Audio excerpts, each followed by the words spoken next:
This is the Monday Morning Quarterback, another original multimedia presentation from NorthJerseySports.com. Brought to you by the Bergen County Education Association. Bergen County Public Schools work because the BCEA works with you.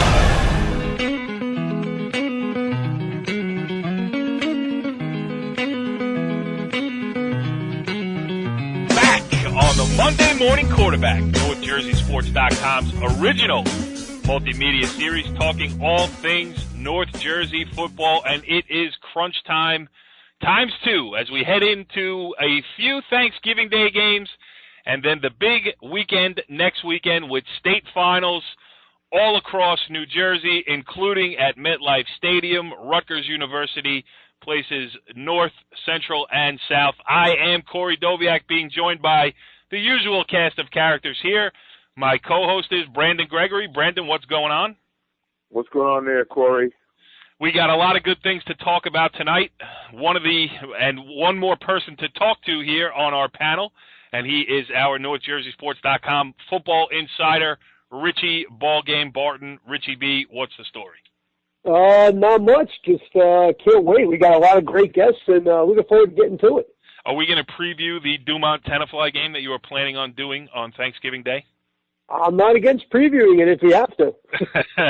Well, we may skip that. We'll save coverage of that for the Richie B extravaganza that will take place on Turkey Day.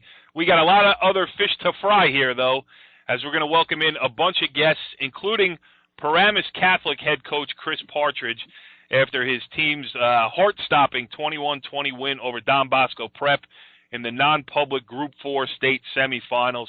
We'll leave it there for now because there's a lot I want to get into with that game, including asking the coach if his heart has returned to its regular beats here, even a couple days later as we tape this thing on Monday night. We're also going to have on Ridgewood quarterback Jamal Locke, who has led the Maroons to a 10-0 start to the season, a comfortable win in the North 1 Group 5 state sectional semifinals. They will play Paramus on Thanksgiving, and they will play Montclair in the state sectional finals. We will talk to him all about that. And then our final guest will be Scott Mahoney, the Pompton Lakes head football coach, whose team is one win away from a third straight North 1 Group 1 state sectional championship. Not easy to do at small schools. Looking forward to talking to him. We've got sounds of the game. I was at a classic on Friday night as Paramus held off Old Tappan 17-16 in the North 1 Group 4 state semifinals to earn a spot in Giant Stadium opposite Pascack Valley. Brandon Gregory was out and about this weekend as well. He was at River Dell's upset of Mahwah and also at Pompton Lakes demolition of Verona 47-7 there. So those will all be included in sounds of the game. But, Richie, let me take a breath here. What are your perspectives? What stuck out to you state sectional semifinal weekend? Well, I mean, being at Paramus Catholic Don Bosco, I mean, that was as exciting of a football game and as great of an atmosphere as you could have in high school football. It was outstanding. Besides the parking situation, I parked what seemed like 2 miles away. But anyway, that's neither here nor there. No, but going back to the game, it was just awesome from start to finish. I mean, Jabril Peppers returning the opening kick for a touchdown to the missed field goal at the end. But there was so much down the stretch. I can't tell you what was the most important play of the game because it seemed like every minute there was a new play that was like, wow, if this play didn't happen, the game would have totally changed, one way or the other. Momentum swung back and forth. It was just a delight really for the casual high school football fan to watch. Brandon, how about you? What stuck out in your mind from this past weekend? Well, like I said, just like you had mentioned, the demolition that Pompton Lakes placed on Verona and their coaching staff, Scott Mahoney and that crew, and then watching River Dell and DJ Nymphius and that crew do what they did to Mahwah. That game was very impressive behind the fact that DJ ran some blitz package schemes that really caused a lot of confusion to Mahwah's offensive line, and Riverdale was very, very well prepared. And speaking with DJ like we have, Corey, his team is always going to be ready to play. Yep. And his teams are always ready to play also. Yeah, it really is impressive, too. And I have to give I hate to do it, but you got to give Richie Barton credit. I mean, he picked River Dell to win North 1 Group 3. I picked Ramapo. They're out. Brandon, you picked Sparta. They're still involved. That's going to be the section final. But I will say this. I was at the Ramapo-Sparta game on Saturday in Sparta, and it was Sparta is good. The kid Lucas Faria, their running back, really a tough to handle. I mean, they turned the ball over 5 times against Ramapo and still led pretty much wire to wire. I mean, Ramapo got even at 7 late in the first quarter, but just Sparta, Faria was so good that Sparta couldn't do anything to shoot itself in the foot. They were turning the ball over. They gave up a couple of big plays, including a Ramapo's touchdown came on a 3rd and 20 on a screen pass to Matt Giacos, who went for 69 yards. So, it seemed like if Ramapo was going to pull the upset, they were doing all the right things to do that, but just Sparta was just that good that they were able to win comfortably going away there, too. So that was certainly an eye-opener, and I think Riverdale's going to have its hands full with Sparta, but Riverdale has had its hands full all season. There's nothing to say that they might not be able to pull off another shocker as well. All right, so let's go through some of these other games here. Westwood is the only one that Riverdale is the only one that really stands out to me as a shocker. I mean, they were the 5 seed, and they beat Mahwah 38-13. By the seeds, not too much upset-wise. Hasbrook Heights held off Cedar Grove. Maybe surprising that Cedar Grove gave the top-seeded Aviators such trouble, 28-26 for Hasbrook Heights there, but they survived, and they get to the state final against Pompton Lakes. In North 1 Group 2, Westwood has outscored its 2 playoff opponents 125-25 in 2 wins, including this past weekend, 63-12 crushing of Newton. And maybe the other big surprise, not by the seeds, and Richie B, we were talking about this a little bit earlier today, Waldwick Midland Park, where'd they come from? Yeah, I mean, it's not that they've gotten in the section final. That really is a surprise to me. It's how they've done it. Yep. I mean, they've had 2 absolute maulings in the first 2 rounds, and defense was, I didn't see that as being a problem for them. I figured they were going to win 2 low-scoring games, but for them to put up over 40 in both games, I mean, obviously their offense is riding with a wave of confidence right now, and that's going to make an interesting matchup because you're not going to hold Westwood off the board. You're going to have to beat them in a shootout. So that's going to be a very interesting sectional final and probably as entertaining as anyone out there. Yeah, North 1 Group 3, we touched on it, Riverdale, Mahwah, and Sparta Ramapo. North 1 Group 4, Pascack Valley just keeps on trugging along here. They were up 35-0 on Northern Highlands at halftime and went on to a 39-7 win, and they will get Paramus in the section final. And we'll go into it a little bit later with sounds of the game on Paramus, but Paramus had lost 4 straight sectional semifinal games, 5 in the last 6 years. For as much as I take heat for being an old Tappan homer, I was very happy for Dan Sabella, talking to him after the game. I mean, just genuine joy. A guy who has won at some places that aren't really very easy to win at, including Bogota, where he won a state sectional championship, and now 1 win away for a state sectional championship at Paramus. Good job by him. North 1 Group 5 will also expand on with Jamal Locke in a minute, but number 1 Montclair 40, number 5 Union City 35 in a game that was closer than many might have thought. And number 2, Ridgewood, 31-7 over Passaic Tech in a rematch of a regular season game, also won comfortably by Ridgewood.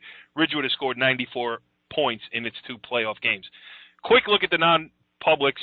We're going to have Chris Partridge on in a minute here, so we won't touch on that. But St. Joseph's Hamilton, a 50-0 win over Queen of Peace, and all they've done in 2 games is outscore their opponents 105-6.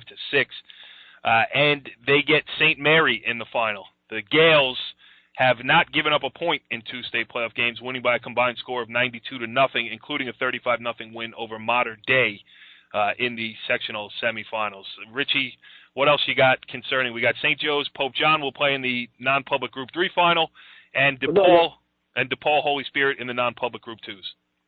Yeah, St. Joe's Pope John is, obviously it's had St. Joe's game to lose, but Pope John does have a tailback, Noah Brown, going to Ohio State next year, who's as good as there is in New Jersey. And they have, their line is, they have a big line, who's physical, and if, Brown is the type of kid that, if he gets going, there's nobody in the state that can stop him. But St. Joe's, I mean, I just feel like they can't possibly come this far and then lay an egg in the final. Yeah. Carson will have them prepared.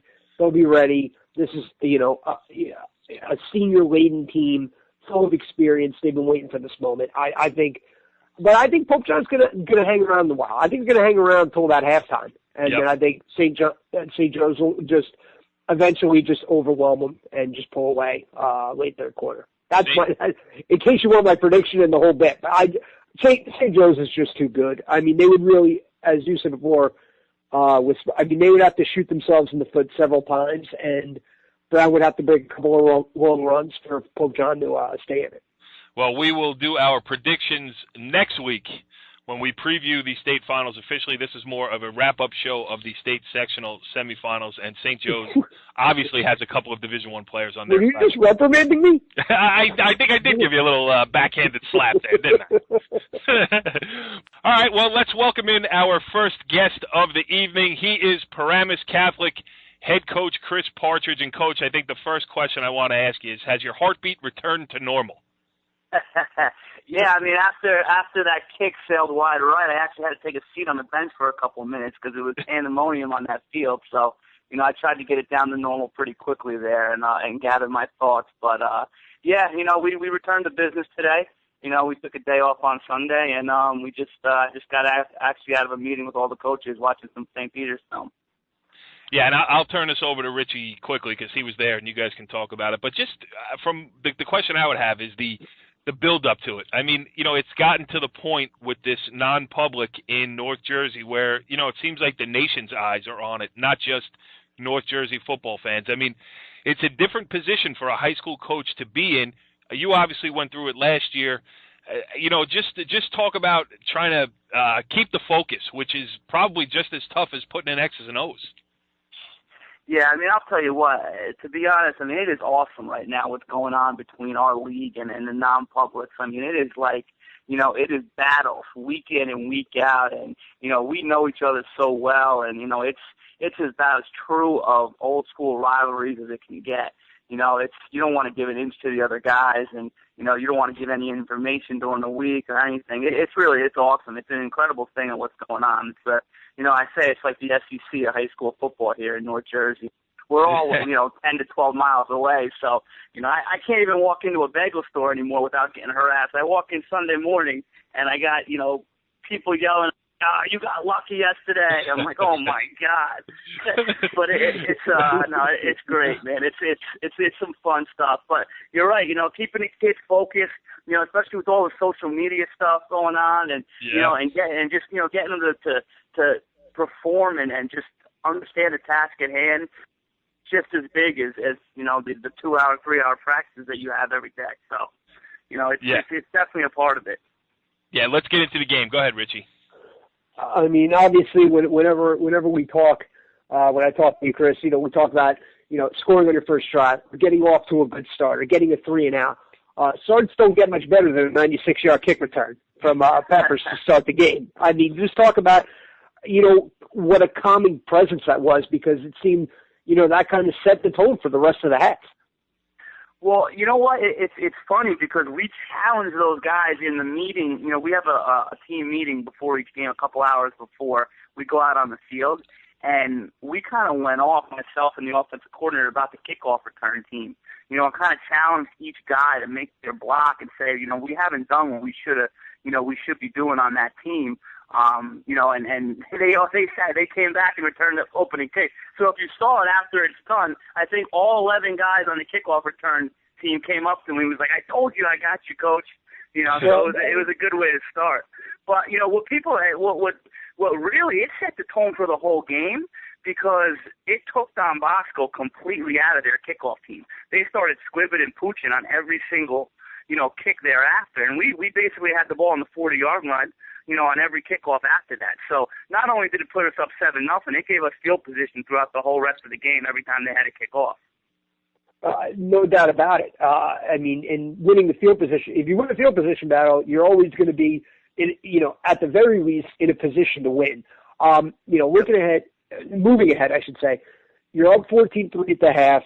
Don Bosco comes out, scores a touchdown, then gets the long throw to Ellison to put them up 17-14.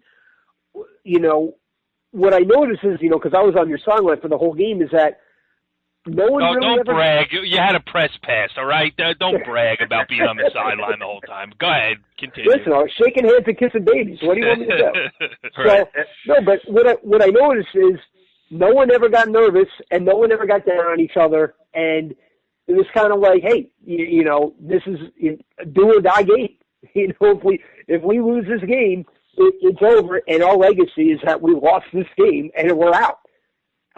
Do you feel like, you know, talk about the senior leadership and how it, you know, what a factor it was, especially late in the game, just from a confidence standpoint? Yeah, I mean, you know what? It's just these kids. I mean, they're great kids. They've seen so much in 4 years.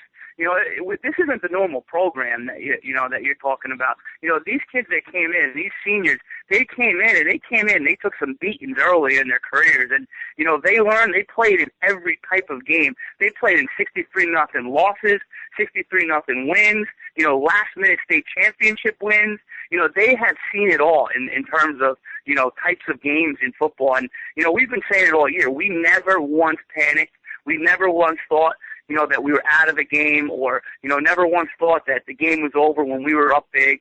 You know, these kids, they just play for the whole game. So, you know, when they went up 17-14, I don't think one coach or one player even blinked an eye. We just said, well, let's go. You know, we got to go and score. And even a couple kids, you know, after the game said, you know, that the game, the feel reminded them of the state championship last year, you know, with Bergen Catholic, when Bergen Catholic came back and took the lead on us. So, you know, just the experience speaks for itself. And, you know, I think that's the reason that we were able to, you know, sustain and get that win, is because of the experience and because of what these kids have been through throughout their careers.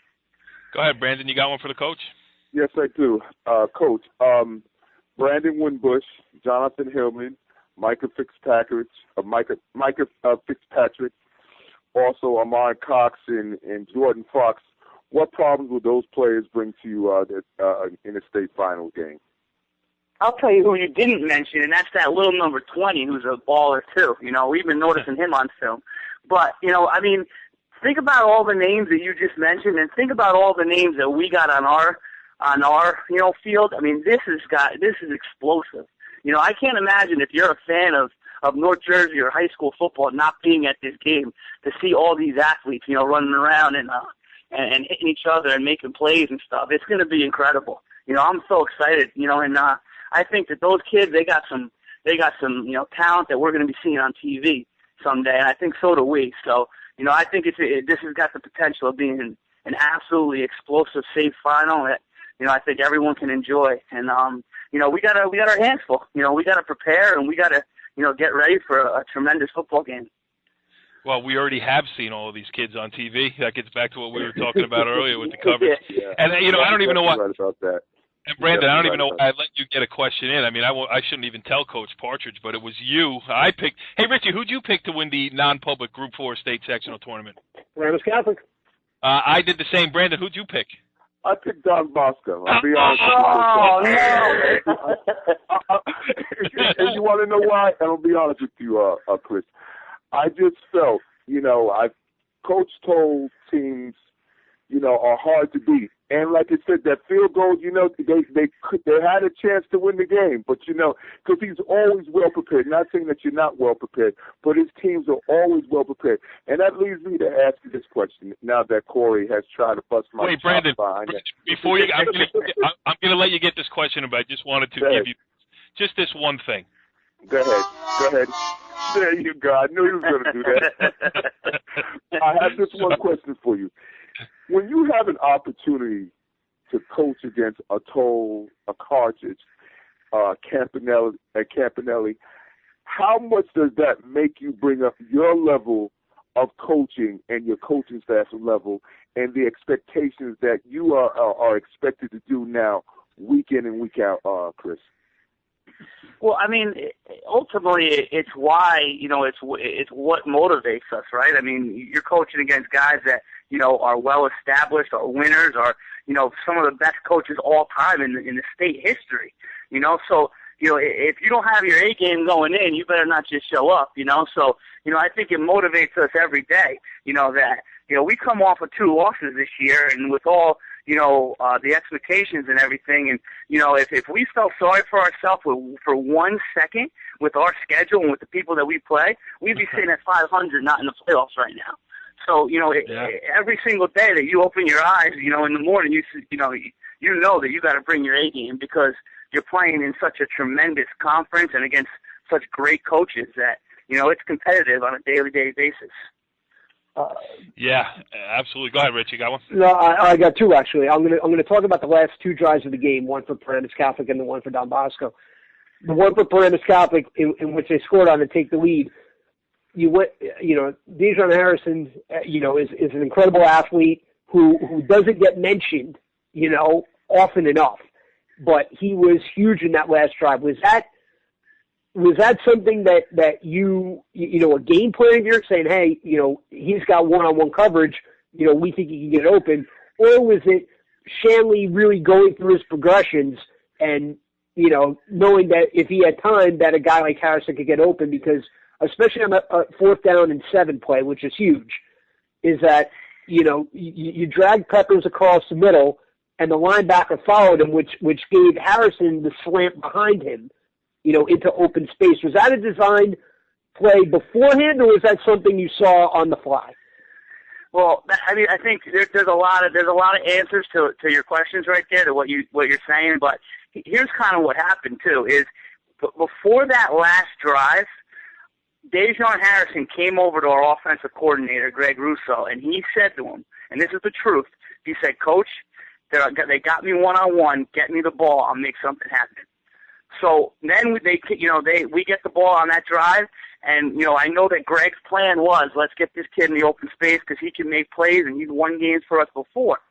So then we fast forward a little bit to that 4th and 7, and what happened is that play is usually for Jabril. Jabril's usually number 2, and he's the guy streaking. Well, because of what Dejon said and because of how they were playing us, he switched Dejon and Jabril, so that Jabril ran the underneath route and the eyes of the Mike backer maybe, went on him rather than drop it into the middle of the field, and that's what happened. And then Shanley just put the ball on Dejon. He went up. He made the play. Got about 18 yards on that. And in the very next play, Shanley even said to me after the game, Shanley got flushed out of the pocket, and we were running a scramble drill at that point once he got flushed, and Najee Clayton was running towards the sideline. And Shanley said all he saw was Dejon just flash out of the middle of the field towards the sideline. He said he's going to make it. So he put the ball up to him. He went up, got his foot in bounds, went out of bounds. And so, I think that the play, because of what Dejon said, we switched it and, used Jabril as a decoy. But then after that, the play on the sideline was just Dejon Harrison saying, I'm going to win this game for Paramus Catholic. And then the touchdown was just, it was just a play where we were high-lowing. We were either going to him, Jabril, or Najee. Dejon was a hot read. They came off the edge, so Shanley got on the ball. He broke about 4 tackles and got in the end zone. So, I think there was a lot, in that answer. But ultimately what it was Dejon Harrison saying, I'm a senior. I'm not losing to Bosco again. I'm winning the game. And I got my helmet on because I am all pumped up. Continue, Richie. So Don Bosco gets the ball, has a little time left, aided by a couple of pass interference penalties, which we won't get into here. Let's get into it. Pass interference, coach, yes or no? I don't comment about officials. I never do, We probably got away from stuff. They probably did. It is what it is. One of them was we'll call it questionable. All right. Anyway, the point is that, again, same thing, kind of a bend, never break mentality. And, you could have gotten tight. A million things could have happened and could have gone wrong. But your kids banded together and, they had a false start penalty right before the field goal try, which backed them up 5 yards, which ended up being a huge thing. And then you called 2 successive timeouts. What did you say in those timeouts? Or obviously, were they strictly just to ice him? No, it was strictly just to ice him. But when I went out there, I didn't have anything. I didn't have to say anything. I had a bunch of seniors who said we have to block this kick. Keon Washington was the biggest vocal one. He said we're blocking this kick. Get up the middle. We're blocking this kick. they were fighting right to the last second. So I didn't even, I don't even know. I watch, on TV, and, obviously I'm a fan of football. I don't even know if icing the kicker works or not, but I do know this. After the second timeout, the kicker lined up, he took his steps, and then we called the first timeout. Then he took his steps again, and after that second timeout, you see on film, the kicker with his arms kind of goes, like, what the hell? So, and I didn't see that till today. I was watching the tight version of our thing, and I kind of saw his arms go up in the air, kind of saying, like, what is going on? And that made me realize that something was in his head at that point. I figured that they would expect the timeouts to be called. But I don't think the kids on the field expected us to use two of them, and I knew that it kind of got into his head a little bit because of the way his arms reacted after that second timeout. Yeah, wide right, and the rest is history now. I mean, you're at the point now where you have been all season, too. I mean, with the eyes of the world on you here. After that thrilling victory, you got to go, I'm sure from your perspective, go out and finish this thing off now.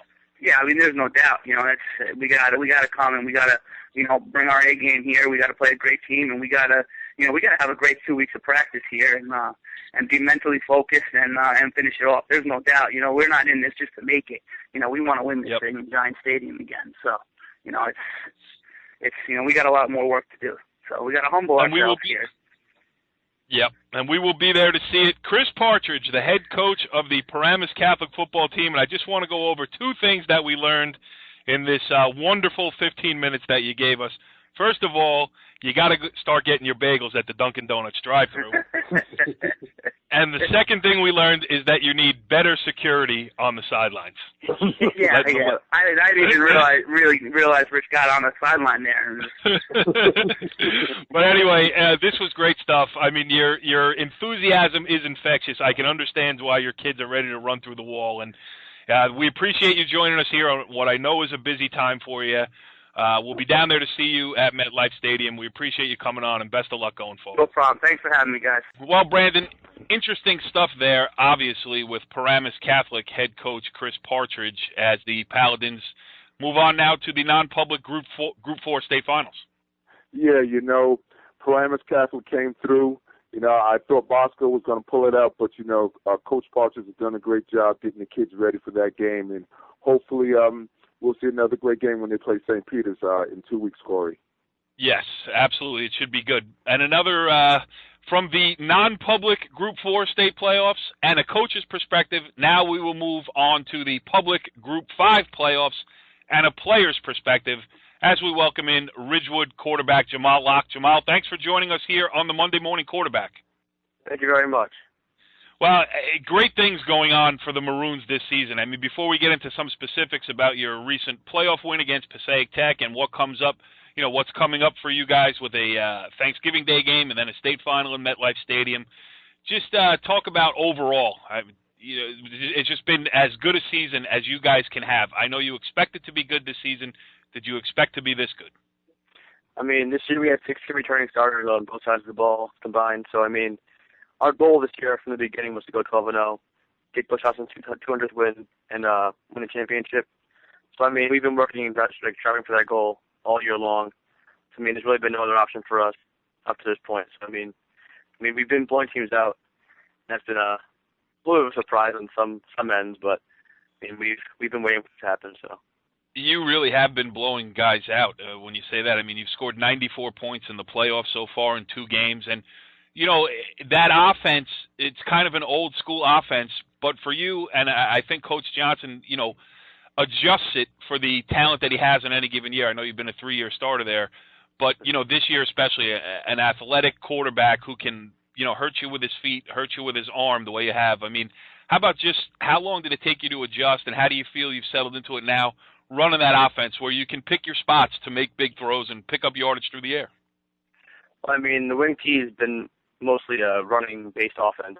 So being this year that we have very, very talented receivers in Doug Barnes, kind of Ben Coggerty, and some others, and our running backs can also catch this year.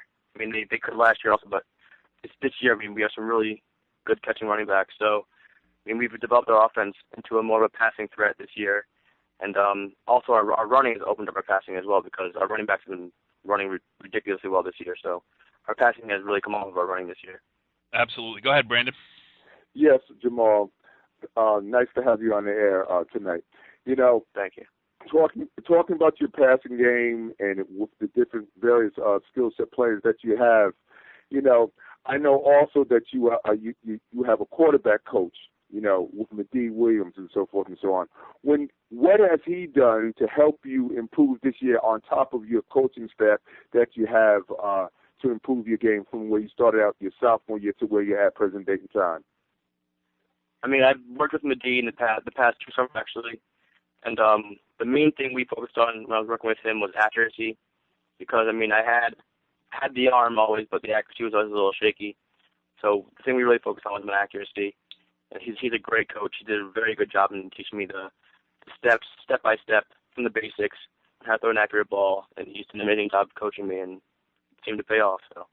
Absolutely, it has paid off in a 10-0 start to the season. And that brings up the next question. I mean, before you get to Montclair on December 7th at MetLife Stadium for the North 1 Group 5 state final, you got to do this little thing called the Thanksgiving Day rivalry against rival Paramus. And how do you guys – it's funny, Paramus is in the state final this year. You guys are in the state final this year. How do you feel about this? You know, and I know you're trying to keep an undefeated season alive, so it adds a little something extra too. How are you guys going to play Thanksgiving? Is there any thought of taking your foot off the gas, or is it just, hey, next one up, let's win this one? Well, I mean, this year we're playing for the undefeated season, obviously. So I mean, we're going to play this game to win. And no matter what Paramus does in this game, I mean, we're obviously going to play to win. So regardless of who's put in front of us, we're just going to play to win this season. Yeah, and I don't think Paramus has much of a choice. They don't have a very deep roster, so they're going to have to run some guys out there, too. It could make for a rarity nowadays. I mean, these games used to be all over the place in North Jersey, but a rarity nowadays would be a very competitive and fun-to-watch Thanksgiving Day game, so it'll be interesting. Exactly. Go ahead, Brandon. Yeah, Jamal, you and the Montclair quarterback, Elijah Robinson, are the same kind of dual-threat quarterbacks. He's a run-first, pass-second quarterback just like you are. You know, so in this game, I think what's going to help your team is that they practice against you. Robinson is a very elusive kind of runner, just like you are. So what do you think the coach is going to prepare you for after the Paramus game moving forward against Montclair, Jamal? You know, Montclair is a very good team. They have very good Division I caliber players on both sides of the ball. Their linebackers they have 2 Division I linebackers. They have linemen, running backs, quarterbacks, receivers. They have the whole 9 yards. So, I mean, this week, I mean, obviously Robinson is one of their top-tier players. And like you say, he's actually a very similar player to me. So, I mean, I could see the coaches using me this week as a scout team player just to get them the defense ready for a player like that, because we haven't really seen someone at his caliber yet this year at quarterback and his speed. So. Yeah, yep, they're going to be good. I mean, they're the number 1 seed. You guys are the number 2 seed. I mean, I think a lot of people have seen this collision coming for a long time here. You know, you had Passaic Tech in the semifinals, a team that you handled pretty handily in the regular season. Montclair had Union City, won by 5 points, still put up 40, but only won 40-35. How much can you put in for Montclair to prepare before Paramus? I mean, are you alternating days? Is there Montclair stuff going on now, or has the focus only been on Paramus? You know, we go one game at a time. I'm pretty sure Montclair also has a Thanksgiving game, if I'm mistaken, this week. So, I mean, I'm sure both them along with us are playing one game at a time. We're doing only Paramus stuff right now, and once this game ends, we're going to go right to Montclair stuff because we're prepared for them. And you are right. They play Montclair Bloomfield is the Thanksgiving Day matchup there. So go ahead, Brandon. Yeah, you know, Corey had mentioned that you scored that Ridgewood. Your team has scored 94 points in the playoffs so far this year, and where your defense is at, where your offense is at. Excuse me, with everything that you've been doing, how, like you said, how enjoyable has it been? On top of it, you know, you've just been blowing teams out. Has it been as easy as it's looked, or has it been a little bit more difficult, Jamal? I mean, I'm not gonna say anything this year. I mean, look at that. He knows how to sidestep a question too when he has to. This kid is a polished quarterback in every sense of the word. Go ahead, Jamal. That's good. That's a good education getting ready to happen after he graduates, Corey. Absolutely. Yeah. Go ahead, Jamal. Yeah, I mean, nothing's come easy this year. I mean, it's all been preparation. I mean, every game we prepare for it the same way. You know, I mean, the way we win these games isn't through it being easy or anything. It's just through our preparation and the way we prepare for the games, and we relate our practice to our gameplay. So I mean, it has been fun though, bring up these many points. And, yeah. Also, I mean, there's been a lot of pressure taken off of me personally because of the amazing players I have with me on the offense this year. So I mean, it's been so much fun being able to watch everyone else also have seasons of their lives. It's so much fun.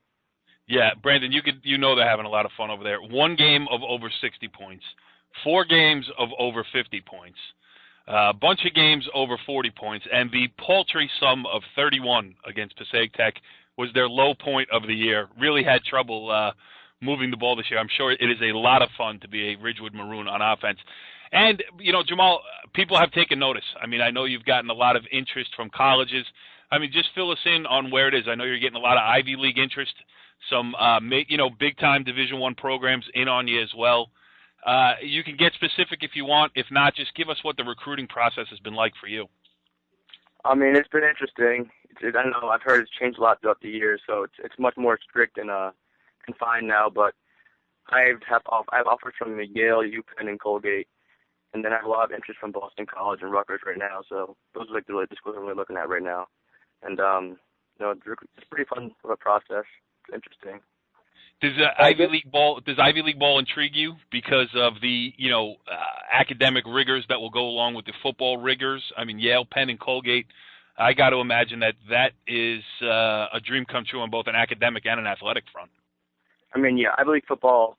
I mean, people look down on it, but it's a great league, and I mean, you can't get any better than the academics there. And no one plays football forever, so academics is very appealing to me, and something I'm really looking into right now. So. Yeah, and I know the New York Times just ran a story. I don't remember the kid's name, but he's a senior quarterback at Cornell. It sounds like they have an opening there. Go ahead, Brandon. What were you going to say? Yeah, real quick. This will be my last question, Jamal. Like Corey had mentioned, the recruiting process and so forth and so on with the schools that you've mentioned. Are they recruiting you are there certain schools that are recruiting you as a quarterback, and there are other schools because you are what they call the athlete now, so that when you're an athlete, they figure that you could potentially play either quarterback, cornerback, wide receiver. They can place you on a lot of other different sides of the ball, also besides on the offense side of the ball. So are you getting recruited as a quarterback and an athlete from these various schools that you've mentioned, Jamal? Yeah, I mean, I was at UPenn this past Saturday, and they're actually recruiting me as a quarterback. And they're actually the only school that's recruiting me as solely a quarterback. I mean, Yale said I could play some quarterback, could play some receiver, could play some DB, not really sure. And then Rutgers and Boston College, I'm mostly being recruited as a D-back or receiver, so we'll see. Well, whatever happens, it sounds like you're going to have a nice soft landing because those are all great spots, and you've earned it here with this 10-0 start. Obviously, looking for 2 more wins to finish off what would be a historic season for Ridgewood and also get Coach Chuck Johnson's 200th win in there. I mean, you couldn't tie it up with a bow any better if you guys were able to go on and complete these last 2 wins. But Jamal Locke, the quarterback of the Ridgewood Maroons, moving forward here towards a state final game, and thanks for taking a couple of minutes out of your time to join us here on the Monday Morning Quarterback. Thank you very much. All right, Brandon. Well, that was interesting stuff there with Jamal Locke. That kid's got the world at his feet. Yeah, Jamal's a very smart kid. He's a very athletic kid, and hopefully at the end of this football season, he'll have a state championship to go along with everything else that he has going for him in his life. Did you just say state championship? Yes, sir. I'm hoping for, even though I picked Montclair to win, but, Jamal's a good kid. I know him through a couple people in my family, so, it's good to see other kids doing well. Yeah, well, it's also a great segue to our next guest, and he is Pompton Lakes head coach Scott Mahoney, whose team is looking for a 3rd straight state sectional championship, and he is kind enough to join us here on the Monday Morning Quarterback. Coach, thanks for joining us. No problem. So it's been a remarkable run for you guys over the last 2 years, but, this is a different crew. I mean, you had a graduation of the quarterback who had led you to 2 straight state championships, and you guys sit here now on the cusp, a game against Hasbrook Heights for another championship. Are you surprised at all? No, well, surprised to get to the third one, absolutely, because it's a very difficult thing to do. But, we knew coming in this season we had some very good dynamic athletes, and that we would get better as the season went on. And if we can just get, to the playoffs being healthy, we can make a run with the athletic type of kid we were putting on the field. And it's been, a great run. You had the loss in the second week against Cresskill, ran off a bunch of wins in a row, and then it just seems like you've gotten better as the season goes along, which is what you were hoping. And it's not easy to do at a Group 1 school because not only of turnover as far as graduation goes, but the pool of athletes is just not as much as, say, at a Group 4. So, what's been the secret to just plugging in guys where they need to be? We take a lot of pride in working with our younger kids and trying to build depth. So, year to year, we can plug in guys, so when you get them in there, they understand what's going on. So, we focus a lot of attention not only on our varsity, but we also focus a lot of attention on our lower level kids, so that when they come up, they understand the system, they understand what we're doing, and then it's just developing them as a varsity player as opposed to trying to teach them everything and being a varsity player. You got to start so that they know what to expect when they get to the high school level. I mean, having them trained up when you get there as in your ways already certainly puts you ahead of the game. Go ahead, Brandon. Yes, Coach. How are you? How we doing? Very good, very good. In the first half of the game against Verona, you held Verona 2 for 14 in passing for a total of 2 yards. What was your defensive scheme in the first half, and including the whole game, Coach Mahoney, towards their passing game? Well, one of the things, we talked earlier in the year, one of the things we did was, we didn't really play our quarterback, Adam Rayford, on the defensive side of the ball, where he did play the 2 previous years. Being a Group 1 school, you try to protect your quarterback a little bit. So getting him on the field allowed us to move Tony Capobianco, who was playing strong safety, to a little bit of an inside linebacker, and he just got so much more speed on the field for us in certain positions. And those guys know coverages very well because they've all been defensive backs. So, we were able to close a lot faster than maybe we were able to do on previous weeks against the pass. Brandon, you continue down the road here. You've seen a lot of Pompton Lakes football this year. Yes. Coach Mahoney, now that you mentioned that leads perfectly into my next question. You ran a basic 4-3 defense with a single safety coverage over the top, and you did bring the boy Capobianco down.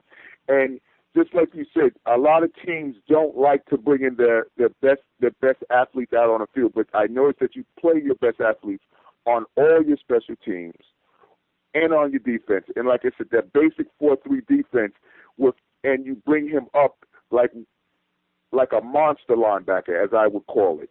So, you kind of disguise your defense as far as in that game, and your athletes were very fantastic during the course of that game, Coach. That's what we try to do. One of my philosophies as coach has always been, if you're going to win at this time of year, your defense has to carry you. You can't go out. You don't know what kind of weather you're going to get, wind, whatever. So you got to be prepared, your defense, to win ball games. And, we spend a lot of time and focus on that. So we always, at this time of year, have to have the best 11 on the field. Plus, with Jake Valdez, we played him a lot this year. He was where Tony went. They were rotating in there a little bit during the game. So, then that rotation adds depth.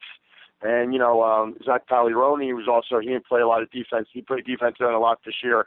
But, we moved in Gene Rodriguez and Bobby Shaw, two of our bigger guys at the tackles, and bumped Montanez out to the end. And again, now we rotate 2, 3, 4 guys in there. You stay a lot fresher for a whole game, which you normally can't do at a Group 1 level. Usually you put 11 out there, and that's all you do. So we were probably playing about 14 different guys on defense. That's a whole new ball game as the game goes on. Plus, each kid gives a little different look for the offense to take a look at. Coach, you got a familiar opponent coming up in the state finals, Hasbrook Heights. You played them already this year, 28-21. You guys came up 7 points short in that game. I know you probably rue a couple of the turnovers that happened in that game, and that was a back and forth. Could have gone either way. What has to be different for you this time around against Hasbrook Heights? Well, they're going to run the ball.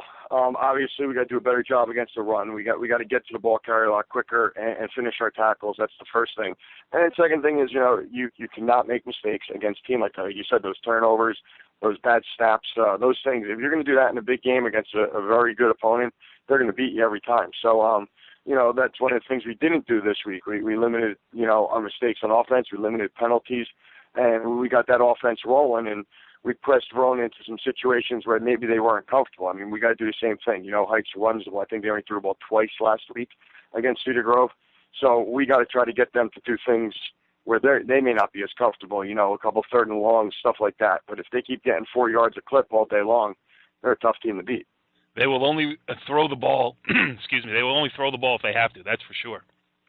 How about the difference between playing? You know, your home field is a traditional grass field. How about what do you try to do to get the kids ready to play on the speedy turf that they're going to meet at MetLife Stadium? Can you even do anything? Yeah, we can. We'll practice on the turf all next week and a half here. We got some places where we can go practice on turf. But, we've also played we played a lot of games on the turf this year at Lyndhurst and Ridgefield and stuff like that. Right. So, so many people have turf now. I don't think it really bothers us as much as it used to. Right. And I've always believed it's easier to make the transition from the grass to the turf as opposed to going the other way. So too bad this game's not being played on your home field is what you're saying. Of course, you always like to have it on the home field. You know, if you're a turf team, I think, like you said, you get a little wetter, it gets a little softer. Yep. If you're not practicing on it all the time, that's not something you're really used to. Absolutely. Go ahead, Brandon. You got another one for the coach? Yes, I do. Coach, I would like to say Corey Flynn and Drew Wakeford are as good as a wide receiver combination that's in the North Jersey area this year, and they're both over 6'2". What advantages have they brought to your team as far as your passing game is concerned with your new quarterback, whose brother Adam playing quarterback? Well, they bring a comfort level. You got two state champion receivers out there that can go. They can make the big catch. They can go over the top and make the catch, or they can go 80 yards on one play. So, when you have two guys out there like that, as quarterbacks, you got to feel good. And then those two guys free up our running game, because if you're going to focus on them, we definitely can run the ball. And if you don't want to honor them out there, they definitely can hurt you. So, they bring a stability to it. Some teams can just run the ball, some teams can just throw the ball. Our offense has been able to do both pretty well this year. Scott Mahoney, the head coach of the Pompton Lakes football team, heading into the state final, the North 1 Group 1 state sectional final, I should say, Friday night, December 6th, against Hasbrook Heights at MetLife Stadium. Thanks for taking a couple of minutes to join us here, and best of luck moving forward. All right, thank you very much. All right, gentlemen. Well, that was great stuff there with Pompton Lakes head coach Scott Mahoney as his team gets ready to take on Hasbrook Heights in the North 1 Group 1 state sectional final next week. But we ain't done here. Nope, not even a little bit. Brandon, we got sounds of the game. You were all over the place. I was at a couple of places. Richie was too, but he didn't bring his recorder because he talked to Jamal, Locke, and Chuck Johnson, Ridgewood, that we had covered here anyway today. But we certainly did get a lot of great sound, and I want to start off sounds of the game with something that I got live on my recorder completely by accident as I serve up proof that the Monday morning quarterback is taking the nation by storm. I like your Monday morning quarterback. That was unsolicited, not an actor portrayal of a testimonial for the love of the Monday morning quarterback. Richie, how about that? Hey, it's great. It's great stuff. I mean, people come up to me on the sideline talking about it. So, I mean, it's, it's catching fire, this thing. Absolutely. And, Brandon, let's start off with the game you were at on Friday night. River Dell's win over the top-seeded Mahwah. I mean, it's a huge surprise that River Dell won. We all kind of thought that it would be a close game, but 38-13, they took control early. What'd you see over there? Like I've mentioned, DJ Nymphius and the River Dell team came out, guns a-blazing, very well prepared, and took Mahwah right out of the game. Every opportunity that was presented to River Dell, they took advantage of. The boy Max Zapata probably played his best football game of the season. And Pat McPartland, their quarterback, came along. He threw an interception in their first series, but after he came over to the sideline and spoke to Coach Nymphius, he settled down and obviously played another very good game for them. So yeah, well, let's hear what Pat McPartland. Yeah, let's hear what Pat McPartland had to say. You mentioned him. Here he is. He talks about just his performance after shaking off the early turnover. How does it feel making it to the state finals? I'm speechless. I can't even say anything else. I'm just speechless. It's awesome. Mahwah's a tough team. They're well prepared for you. What did you see in film study this week to prepare for them? Just basically run our own stuff. Coach Nippius always said, like, if we run our stuff, it'll work no matter what. We just decided to run our stuff, and it worked. On your first offensive series, you threw an interception. What did Coach Nippius say to you once you came back to the sideline? Just have your composure. Just stay with your own thing. It's just forget about it. QBs have to have a short memory. That's basically that's what he tells me all the time. If I throw an interception, just have a short memory. Well, we don't even have to rely on Pat McPartland's recollection of what Coach DJ Nymphius said to him after throwing the early interception. We got Coach Nymphius talking about it himself, and his is a little bit more creative in the wording that he used. Here he is. Told the kids we got to stop playing UNICEF, man. It ain't Halloween. I said, stop giving the ball to the other team. I said, and because the idea is to keep the ball yourself. You know, Dylan fumbled the punt, and then we threw an interception. So I said, let's just settle down. We'll run our stuff. We're going to go back to this. We'll run triple. We'll be fine. We'll get some guys out in space. The game plan's there, so let's just go play. After you go up 14-6, you do an onside kick. Then you go up to 21-6. How big was that sequence in the game in the first half? You want to keep some momentum because that becomes a turnover. You know, we played without our kicker today. Our kicker was out, so and we found out our kicker was out around noon today. I didn't even know, so we had the senior Musashi Nagai kicking extra points to kick the field goal, and we had Justin Meyer kicking off. And we really weren't making any progress with the kickoff in terms of any depth. So I said, what's the difference? If we kick it out of bounds, maybe it'll take it on a 35. So my feeling really was, might as well have a shot at getting it. So we practiced that kick quite a bit. We're not surprised we got it. The kid executed the kick. It was a beautiful kick. Max Cepeda is a multi-purpose back. He runs and catches the ball out of the backfield extremely well, and you put him in different places to be successful. How important is he to your team? He's an excellent player. He's grown up a lot. He's got a motor. He loves the game, and he's a good kid, man. He's very important to us. Very important. Your blitz packages were extremely difficult for Mahwah to pick up. What did you see in film study that you felt you could take advantage of? Well, again, we played really good defense. The last time we played him was 3-0 at the half. I don't think we really did anything different. We pressured the kid real well in that game, too. In fact, we had scooped and scored on an inadvertent whistle the first time we played him in the first half and going 60 for a touchdown, so we knew we could pressure the kid. We do a better job playing the screen. I think we did that real well. We had to make sure they weren't hitting the screen to the fullback and that they weren't able to get the ball vertically to number 35. He's a real good player. So we're not UNICEF, and this is not Halloween. That DJ Nymphius certainly has a way with words, huh, Bram? Most definitely. DJ is a very intense man, like I mentioned to you before, and his team was very, very well prepared. And just a little stat line, they held them to a total offense of 230 yards in the game, and the longest play on the passing side was 19 yards, and the longest run was 14 yards. So DJ in his scheme and his blitz packages really did a good job against Mahwah, Corey, and Richie. Yeah, and one of the guys who helped hold them down here is Martin Gross. He had 3 tackles, 2 sacks. And River Dell lost in the regular season to Mahwah. You asked Martin Gross what adjustments were made and why it was different this time around, and here's what Martin Gross had to say. Well, after our first game, we realized that it would be better to go more of a 4-man front than our usual 3-3-5 odd stack. So we watched game film and decided that was better, made the adjustment. Today, you ran a lot of blitz packages and a lot on the defensive side of the ball. What did the coaches see in film study? We saw that their offensive line had a little trouble when we brought some complex blitzes, so we decided that was best for the team. Last question. How tough was number 5, Rob Askew, to tackle tonight? Kicked a bowling ball. Pretty hard to tackle. Got the better of me a couple plays.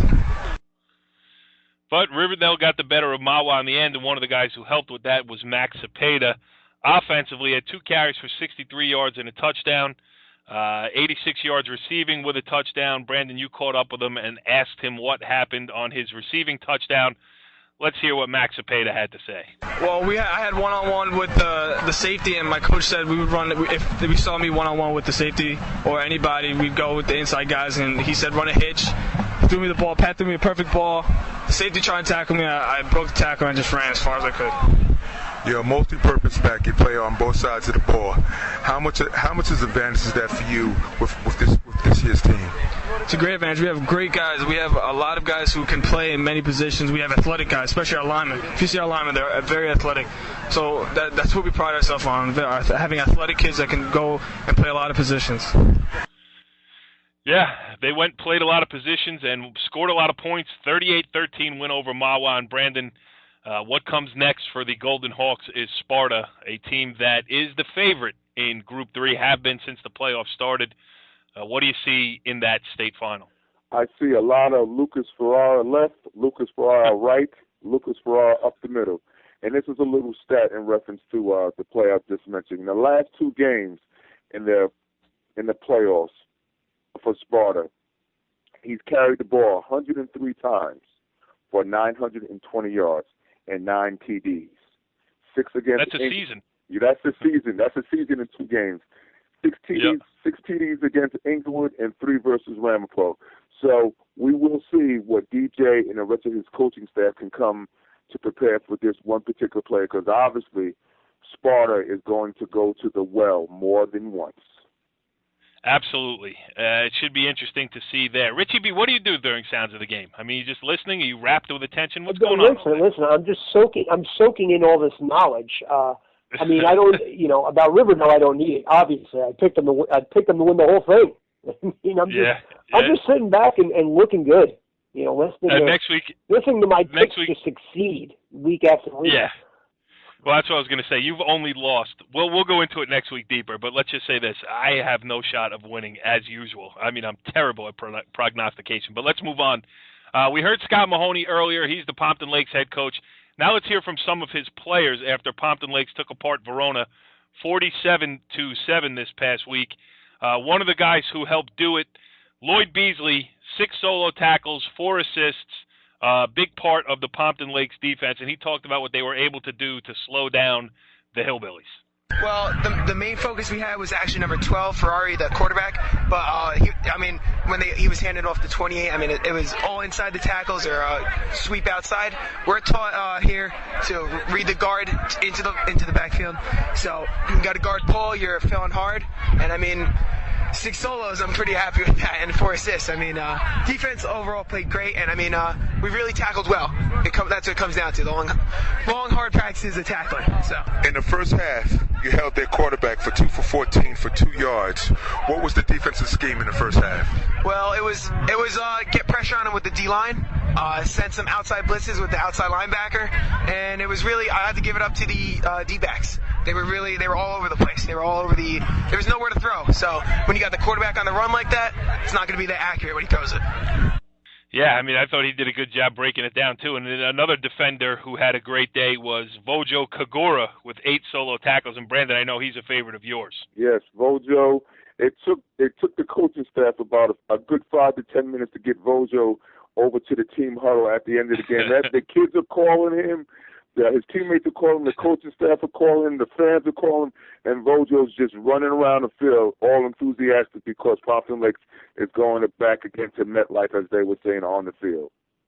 And you were able to slow him down because we have the proof right here in the interview you did with Vojo, talking about the defensive schemes that they used. The coaches really prepared us with containment and everything like that, holding our blocks, just holding everyone to just the line of scrimmage, only go 1 yard deep, don't go any further than that, just outside containment. You play Hasbrook Heights for the Group 1 Section 1 championship. They beat you early in the year 28-21. It was a classic game. What are you preparing for Hasbrook Heights? We're really just going to prepare how to handle our keys and everything such as that. Honestly, just come out guns blazing. Coming out guns blazing, that's what everybody's going to do in the state final. All the teams that are left, they are 1 win away from what a great experience for a high school kid to get to a professional facility. You get changed in the locker room there, same way as the pros do, and then to come out. And, it's a tough walk back to that locker room for the teams that come up on the short end. For the teams that win it, it really is an unbelievable experience. Right, Brandon? Most definitely it is. Pompton Lakes, they're going back there for the 3rd year in a row.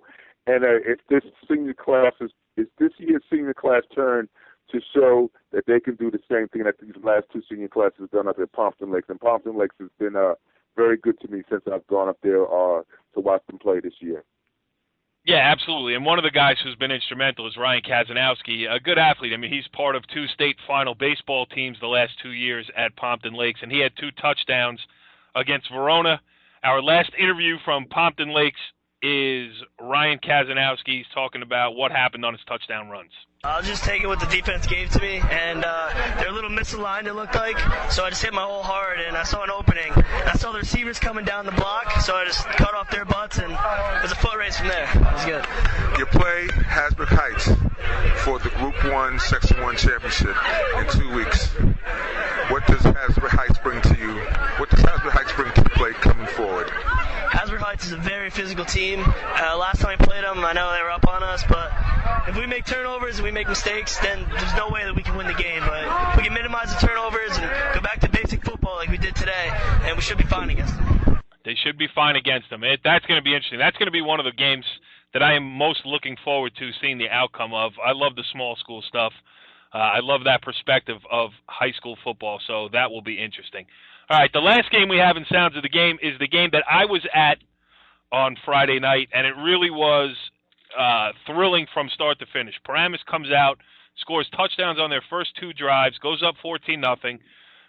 Tappan comes back, misses an extra point on the second touchdown that could have tied it. And Brandon, I texted you some point during the game after that happened, and I said it's 14-13. Tappan botched an extra point, and what'd you say to me? I said extra point, special teams. Special teams comes back. And we had mentioned that, and obviously we saw what the boy Matt Alford did to win the game for Paramus. And special teams are a huge part of high school, college, and professional football. And that's the phase that a lot of people take for granted, but now we see what it can do for you. And obviously Dan Sabella is a very appreciative of having such a good field goal kicker as Matt Alford. I told him to give him a kiss. I think he did after the game, Corey. Well, there were a lot of people willing to give Matt Alford a kiss, and I'll tell you this: not only is he a clutch field goal kicker because he had won 2 games earlier this season. He beat Lakeland with a late field goal. He beat Wayne Valley with a late field goal. But also on kickoffs, he was hanging the ball high, giving his coverage team a chance to get down because Tappan's got Jordan Fuller returning kicks, and you don't want to give him time with the open field in front of him. Jordan Fuller played great anyway. You didn't need to give him the extra advantage of having time to run under a ball and get a full head of steam going forward. And also on his punts. I mean, he downed one inside the 7. He almost did it again. The ball just got out of the dive of the gunner from Paramus on another right before Tappan's last drive. It was key. You know what's funny is I ran into Jerry Prvinich there at the game. He is a longtime scribe who has covered Paramus athletics forever. And just before I was about to do the interview with Alfer, Jerry Prvinich, I thought, summed it up very precisely with what kind of a weapon, in this case, Matt Alfer, the punter, could be. So here's Jerry Prvinich. The last couple of games, all his punts were never returned. Tonight was the only one that only gained 4 yards. The last 3 games, all his punts, no returns. All the punts, no returns. And Alfer himself talks about the sequence in which he prepared for and then went out to kick the game-winning field goal. Here's Matt Alfer. Just knew that the job had to be done, so I did what I had to do. I just focused, and I didn't want to let my brothers down. Everyone's been telling me in school today and before the game that it was going to come down to me. I wanted the chance to do it again. I've done it twice before, and we went out there. It was pretty much just like an extra point. And my holder and the snapper, I mean, you got to give them some recognition too. Absolutely, and you know. While Matt Alfer was the unabashed hero of the game, kicking the late field goal for the game-winning points, it was Paramus' defense all night long that just, didn't let Tappan get into a rhythm. I think Tappan was averaging something like 31 points a game coming in. They got held to 16 in this game, and it's something that Dan Sabella, Paramus' head coach, talked about after the game. They had been to the state sectional semifinals 4 straight times, 5 times in the last 6 years, never able to clear this hurdle. Dan Sabella talks about why this year was different. We felt like it ain't going to happen until the defense does it for us. We've played in these games before. They've been a lot of high-scoring games. It's great to it's great to finally get over the hump and win this game. We've lost 5 of these in the last 6 years. So this was. Is that right? 5 years in the semis. It's 5 years in the semis out of the last 6, including 4 in a row. So we needed this. They did need it. Matt Alford delivered. Another guy who delivered was Tyler Smith. The thing about Paramus is you watch them, look across at their sidelines. I was on the Old Tappan sidelines, and you look across, they don't have that many kids in uniform. 30-something on the roster, only 5 seniors. And you just figure a team like Old Tappan, with its grinding running game, its big offensive line, at some point is going to just, take over, start pushing people backwards. It didn't happen, and it hasn't happened this year as Paramus has played great defense. But also on the offensive side, like a kid like Tyler Smith, the quarterback, he can just make it. It's not. I don't want to say it's not pretty, because sometimes it is. But he does whatever it takes, whether it's with his feet, with his arm, whichever way he has to do it to beat you. And obviously he was pretty psyched after ending the hex of 0-5 all-time in the semifinals before Friday night. Here's Tyler Smith. Yesterday he wrote on the chalkboard 0-5, and he's lost this game the past 5 years, 5 out of 6 years, whatever it was, and he asked us what he needed to say to us to get us over this hump, and he didn't really say much. He knew we had it in ourselves. We motivated ourselves for this game, and they put in a nice game plan for us, and we executed today and came away to win. Richie B. Paramus heading off to the North 1 Group 4 state sectional final against Pascack Valley. You looking forward to that one? Most definitely. It's going to be a great game. You have 2 great coaches, 2 great coaching staffs. Nielsen's coaching staff for Pascack Valley, and obviously Sabella's coaching staff for Paramus. I actually work with one of the coaches, volunteer coaches on Paramus' coaching staff, George Doyle. And they were really excited, and I text Dan after the game, and I told him congratulations as a friend and also as a competitor, and he texted me back and said, "Thank you very much, Brandon. I appreciate you, your open honesty with me." So, he's a good guy, and it's going to be a great game, And the last thing I have to say about that, you talk about their defense. I could just visualize what happened, Paramus going 8 in the box and trying to stop Old Tappan's running game, and they were able to do it because Paramus kids, that's a tough group. Like you said, they're not large in numbers, but they're large in heart and the will to win, Corey. Absolutely. And another thing, here's an interesting side note, too. Dan Sabella on Friday night was inducted into the Monmouth University Hall of Fame. He missed the ceremony on Friday night. Obviously, he had his hands full. He was coaching against Old Tappan. Went down to the president's house on Saturday, and the inductees were recognized at the halftime of the football game. It was an unbelievable weekend for Dan Sabella, an unbelievable weekend for football around all of North Jersey, and we still have one more to go if we could just wake up Richie B over there. Richie, I'm still still awake? awake here, pal. I'm just, if you're gonna get to the promised land, you gotta be patient, and that's pretty much what I'm doing right now. I'm just waiting my turn. Well, it's your turn because we are wrapping up this edition, Season 1, Episode 10 of the Monday Morning Quarterback. The locations and times are out for the games, for the state final games, going to take place in 2 weeks. We are going to do our best to spread out and get to as many as we can, if not all of them, which we are certainly going to endeavor to try to do. So, Richie Barton, good job tonight. Pal. Brandon Gregory, good job Thank tonight. you very much, buddy. And let's do this again next week. Sounds fair, boy. Follow the leader.